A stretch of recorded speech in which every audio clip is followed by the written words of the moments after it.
전동 킥보드와 관련한 단속 규정이 만들어진 지 1년이 넘었지만 사고가 여전히 줄지 않고 있습니다.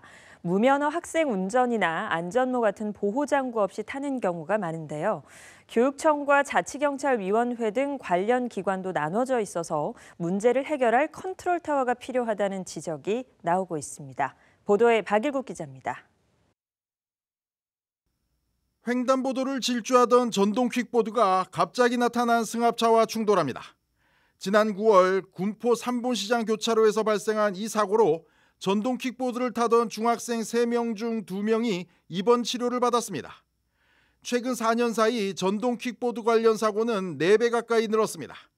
지난 2019년 연간 400건 수준이던 전동 퀵보드 사고는 해마다 크게 늘면서 지난해에는 1,700여 건이 발생한 것으로 집계됐습니다. 지난해부터 면허는 물론 안전모 사용이 의무화됐지만 착용률은 오히려 줄었습니다. 도로교통안전공단에 따르면 올해 경기 지역의 착용률은 19%로 33%이던 지난해보다 오히려 줄었습니다. 미성년자의 불법 운전도 여전해서 올해 411건의 무면허 사고 중 절반 이상이 미성년자이고 이 중에서 아예 면허를 취득할 수 없는 15세 이하 사고도 30%에 달하는 것으로 나타났습니다. 학생들의 사고도 많은 만큼 교육청은 물론이고 자치경찰위원회, 도로를 관리하는 시군까지 관련 기관도 적지 않습니다. 상황이 이렇다 보니 도의회에선 전동 퀵보드의 안전과 관련해 경기도가 컨트롤 타워로 역할을 해야 한다는 지적이 이어지고 있습니다.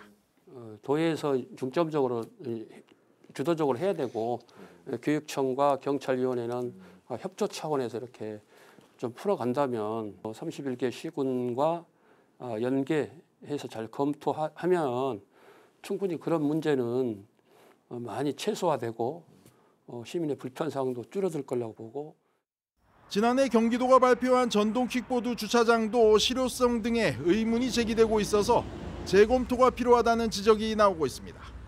도로 안전을 위해서 운영업체와 퀵보드 수거 방식을 마련해야 한다는 목소리도 높습니다.